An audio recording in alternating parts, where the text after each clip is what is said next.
New details have been revealed on which WrestleMania 41 matches were changed, with some being revealed in the WWE Unreal Netflix documentary series trailer. TNA World Champion Joe Hendry returns to NXT last night and confronts NXT Champion Obafemi. Stephanie Vaquer retains the NXT Women's Championship on last night's episode. Noam Dar has returned and won back the NXT Heritage Cup from Lexis King, but King will be challenging for the NXT North American Championship next week on NXT. Andre Chase reveals that Chase U is coming back. The Women's Tag Team Championships are successfully defended by the new champions Liv Morgan and Raquel Rodriguez. Luca Cruino possibly has been written off NXT television. Hank and Tank's first challenges for the NXT Tag Team titles have been revealed. The backstage reaction to Rusev's return to WWE has also been revealed, with several matches and segments being announced for next week's edition of WWE NXT.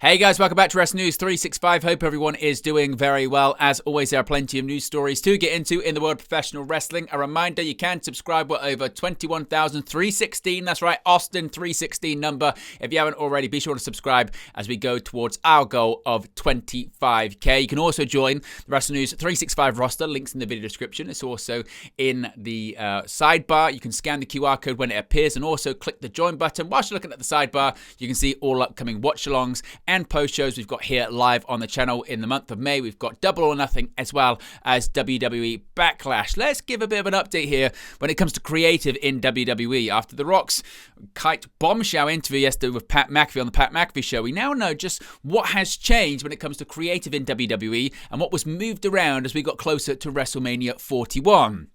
The Rock's recent interview on Pat McAfee Show and trailers for WWE's Unreal series have shed light on many potential matches for WrestleMania. Now, Fightful's Sean Ross Sapp and Selfmade PW's Ibo had discussed a number of matches back in December and January that ended up appearing on a whiteboard in a trailer for the upcoming WWE Unreal Netflix documentary series. Now, during The Rock's interview, he confirmed Fightful and other people's reporting that there had been no plan as of WWE Bad Blood for the John Cena heel turn to take place. In fact, The Rock stated he wasn't even slated for Elimination Chamber until about a month before, and along the way the heel turn was solidified. He also confirmed Dave Meltzer's reporting that he wanted Cody Rhodes to turn heel too. Fightful Select had reported throughout the process that by November, Cody Rhodes versus John Cena was indeed the plan, but at one point, and at that point, neither were going heel. The whiteboard itself is a tentative look at what was being pitched for WrestleMania. Preliminary discussed matches, Fightful have been told, appeared on that whiteboard that you can see on the screen right there. There were some people listed twice, for example, CM Punk, as WWE is aware as anyone about the possibilities and the adjustments that can occur. One top WWE talent had joked late in the year to Ibo that they were at the mercy of Dwayne, end quote. Now, you can see on that whiteboard the aforementioned pitched matches for WrestleMania, one of which was the Wyatt Six versus Judgment Day. That was a direction that Fightful said they had heard about was a possibility and had mentioned on a WWE Raw post show. Fightful have since been told that Bo Dallas being sidelined caused a lot of issues regarding that, but many of the talent hadn't been broached about that match either. Jade Cargill versus Nia Jax was also a match that had been discussed internally and had made its way to a number of people in the company. However, during the period that Jade Cargill was sidelined with an injury, the decision had been made for Naomi. A title match was listed on the whiteboard, but by December, Fightful had heard Charlotte Flair versus Tiffany Stratton was already on the cards. This was before Charlotte had even returned from injury. Now, speaking of Charlotte Flair, she was listed on the whiteboard in a match with Becky Lynch versus Io Sky and Asuka. This and other pitches are why Fightful ran a story in January regarding creative discussions about Asuka's return programs ran. This match was not pitched to talent themselves, although Becky Lynch had been approached with a separate match. We've got another story on Becky Lynch that's going to be coming later on today in another video, by the way. CM Punk, Seth Rollins, Gunther and Roman Reigns' plans had been in flux, and Rollins/Punk were listed twice on the whiteboard in the trailer. Rhea Ripley versus Bianca Belair was reported as the planned direction by Fightful Select in January. That was listed on the whiteboard board, but later had Io Sky added to it, and of course Io Sky won that match at WrestleMania over the weekend. WWE sources claim that Jey Uso had been the plan for Gunther as of mid-January. Now, Joe Hendry was approached by the time Kevin Owens' injury had been made public. Many within TNA Wrestling found out about it the day prior to the match. Fightful have been told that Aleister Black wasn't seriously considered because WWE was adamant on his return being after WrestleMania 41. The same with Rusev, as they had a distinct idea for the match and they didn't think it fit him with considering his future creative. Corey Hayes of PWN and Body Slam had reported that Orton had picked Hendry, which Fightful are able to confirm is the word within WWE. Chad Gable and Rey Mysterio, Randy Orton and Owens had long been planned, and AJ Styles was planned for Logan Paul before his injury as well. So certainly you get a good glimpse into the changes and the flux, and actually some of the accurate reporting that we had seen prior to WrestleMania. What do you make of all this? Is this just normal in pro wrestling? Is, after what The Rock said on the Pat McAfee show, this a creative in chaos kind of situation? Or, as I said, is it just what happens when you try and pitch things? Things change, things get put out there, things get amended. Let me know your thoughts about it in the comment section below. Now, going to NXT last night, we saw Joe Hendry back on the program. Now, fresh off his appearance at WrestleMania, TNA World Champion Joe Hendry appeared on NXT on Tuesday to confront NXT Champion Femi, but Trick Williams got in the way after thinking he deserved another shot at Femi despite his stand and deliver triple threat loss. Femi went out to address the audience after retaining his title at the Premium Live event, but was interrupted by Williams, who demanded a one-on-one match against the Ruler. That is when Hendry's music hit, to the delight of Las Vegas. He told Williams that he didn't think the former NXT champion was the same person he tagged with back in the fall, and that the rumours were true, that Williams had changed. Hendry said that Williams no longer soaks in the cheers of fans, but just soaks in self-pity. He said Williams wasn't hungry, he's just entitled, and asked Williams if he ever stops to think maybe Trick Williams is a whiny bitch. Williams went after Hendry about his loss on Sunday to Randy Orton and told him to take his TNA championship and go back to where he belongs. Hendry said he might have lost, but he was in front of 60,000 people at WrestleMania and Williams was in the stands. Hendry said he had business to discuss to Femi, who warned Hendry not to make the same mistake that his fellow TNA star Moose had made. Williams got in the way between the two champions and they beat him down. Later in the night, Williams was seen tearing apart the backstage area, and NXT General Manager Ava could be heard telling him to leave the building. Now, when it comes to Joe Hendry and his appearance over WrestleMania weekend, there was a narrative that was making the rounds that he was buried and this was a problem for TNA Wrestling. Now, Joe Hendry received a huge reaction inside Las Vegas' Allegiant Stadium on Sunday, on April 20th, as he was revealed to be Randy Orton's surprise opponent in his open challenge. Hendry's match with Orton was an even contest, although the match came to an end after just 3 minutes when Hendry did his trademark spin straight into an RKO from Orton. Post-match, Orton raised Hendry's arm to the crowd before hitting him with a second RKO. Orton then mocked Hendry doing the spin into the 14-time world champion's trademark pose and gave Hendry a pat before celebrating with the crowd. Now, the match has received some criticism, with complaints about the match being a glorified squash emerging since WrestleMania. The criticism didn't appear to exist, though, within TNA Wrestling. Fightful Select has reported that they asked a number of TNA talent and staff about the length and layout of Hendry's WrestleMania match, and, quote, they didn't take as much of an issue with it as the general online response, end quote. Instead, people within TNA felt the match provided more exposure for TNA Wrestling.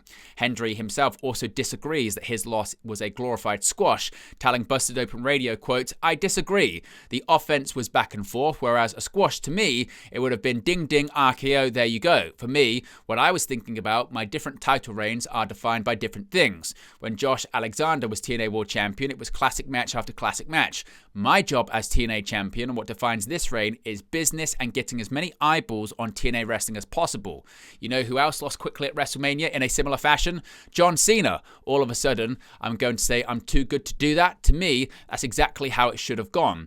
Do you know what CM Punk told me? We had a great conversation after. CM Punk told me that's exactly how it should have gone. If it had gone longer, I think it would have worked out worse for me. There is no shame taking an RKO and losing to a legend like Randy Orton. Now, going back to NXT, Stephanie Vaquer, she's retained the NXT Women's Championship. She's still the Women's Champion after successfully defending her gold against the prodigy Roxanne Perez on Tuesday. Vaquer scored the victory even after defending her title on Saturday at Stand and Deliver and making her WWE Monday Night Raw debut on Monday. Vaquer's main roster debut against WWE Women's World Champion Io Sky was interrupted by Perez, who got the NXT Champion disqualified. The women battled back and forth until Perez couldn't dodge the Devil's Kiss. Perez hit a Hurricane Runner and turned it into a crossface and had Vaquer in the hold in the middle of the ring. The champion tried to get to the ropes, but Perez kicked off the bottom to get the champion back in the center of the canvas. Vaquer was able to break the submission and the woman traded multiple pinfalls. Vaquer countered a pop rocks and hit a dragon screw of her own in the corner, followed by a package backbreaker for the victory. Following her victory, Julia's music hit and she came out to stare down Vaquer from the ramp. Jordan Grace was also seen from the crowd looking on at the champion. Vaquer defeated both women as well as Jada Parker in the Stand and Deliver Fatal 4-Way on Saturday. Now, Lexis King, he had a busy night last night. First of all, he did get his Heritage Cup back. Traditionally, what happens in Vegas stays in Vegas. In Lexis King's case, however, he demanded the opposite. At NXT Stand and Deliver from Vegas's T-Mobile Arena, the comedy magic duo of Penn Jillette and Teller made King's WWE NXT Heritage Cup disappear in a shark cage, with Teller specifically taking its place. 3 days later, King requested it back. Ahead of last night's episode of NXT, King approached Penn and Teller about bringing back his prize gold. The duo agreed to do so under some conditions. Firstly, King had to apologize for his previous claim that magic wasn't real. Secondly, Penn and Teller called for King to put his Heritage Cup on the line on NXT, which emanated from the Blue Live Theatre.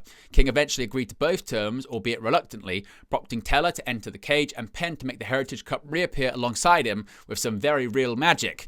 Now, as far as who would defend the championship against, we found out on NXT. Lexis King seemingly has his sights on Ricky Saints' NXT North American Championship, but before he can contend for that title, he must defend the Heritage Cup per Penn Jillette. Now, he was slated to go against a mystery challenger on Tuesday's post-Stand and Deliver episode of NXT to fulfill his obligations, but by the time the night ended, Metaphor's Noam Dar was back on NXT programming with the Heritage Cup in his possession. If King was surprised by Dar's surprise return to NXT, he didn't show it as the two-man began with a classic lockup. Dar managed to get some offense in early as he wore down the cup holder with an ankle lock, followed by some well-placed kicks. Dar attempted to continue his wear-down tactics, but King escaped and connected some firm strikes onto the challenger. King's attempt at a top-rope move marked the end for the cup holder as a swanton bomb failed to connect. After dodging the aerial attempt, Dar took advantage of the disorientated King before knocking him out and hitting a spinning elbow for the clean pinfall victory. Last night's match marked the end of King's 120-day reign with the NXT Heritage Cup. King first came to hold the cup after officially defeating Charlie Dempsey in a controversial disqualification finish on the December 2024 episode of NXT. He since then defended his cup against the likes of JDC and Javon Evans. Now, when it comes to what's next for Lexis King, well, he still does have titles on his mind. Ricky Saints accepted a challenge from Lexis King for a shot at his North American Championship during NXT. Saints came out to address the crowd during NXT on Tuesday after retaining his title over Ethan Page, Stand and Deliver over the weekend. But he was soon interrupted by the Heritage Cup champion, at least then Heritage Cup champion Lexis King, who had earlier been worked into defending his title against a mystery opponent. He said that he was intending on defending his title and Saints was taking up his time before eyeing up the North American Championship, saying he wants a shot at the title in a title-for-title match should he retain following his bout. Of course, he didn't. Saints accepted the challenge before taking his leave, allowing King to make his title defense. Now, Andre Chase has revealed that Chase U indeed are back. Chase U has had a rocky history, but after the November 19, 2024 episode of NXT, the collegiate-themed faction was forced to disband thanks to the treacherous former student Ridge Holland. Ever since then, Duke Hudson has been released from WWE, Riley Osborne has been relegated to appearances on Evolve and live shows, and Thea Hale has only just recently returned to NXT programming as a reinvented version of herself, and Chase U founder Andre Chase has been pretty depressed. Things, however, seem to turn right in Chase U's favor on Tuesday's episode of NXT, where Chase was featured in a video package to say, after 154 days of academic break, that Chase U is fucking back.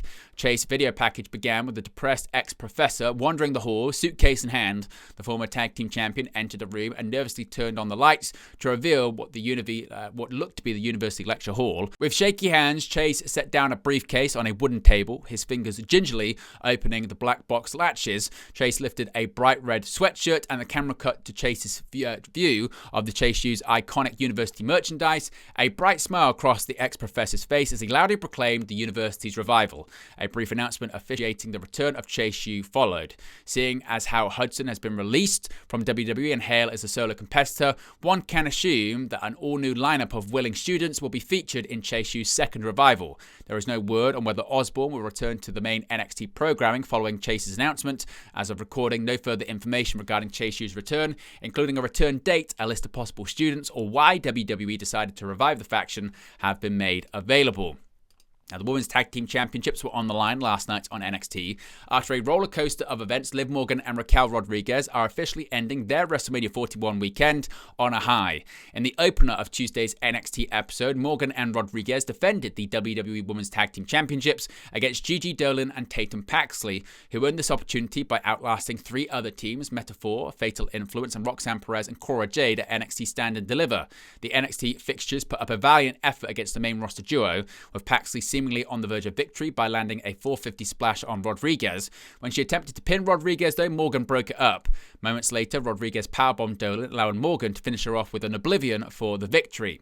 With this victory, Morgan and Rodriguez retained the Women's Tag Team Championships. Of course, 48 hours ago at WrestleMania Night 2, on the other hand, that told a completely different story as the returning Becky Lynch pinned Morgan to claim the very titles for herself and Lyra Valkyria. Then, Monday on Raw, Lynch and Valkyria put the titles on the line against Rodriguez and Morgan in a rematch, which resulted in Morgan pinning Valkyria after delivering an Oblivion. As such, Morgan and Rodriguez are now in their fourth reign as the Women's Tag Team Champions.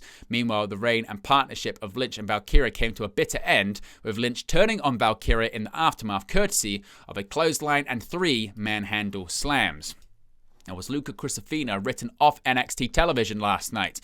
It appears that possibly he was. At Stand and Deliver, a 6-man tag team match saw the D'Angelo family take on Dark State. A betrayal during the match saw Channing Stacks Lorenzo attack Tony D'Angelo with a crowbar, leaving D'Angelo to be defeated.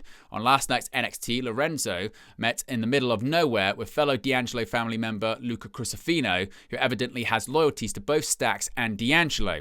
As Cruino arrived and began questioning Stacks shut him down and asked, "Do you know why I invited you out here?"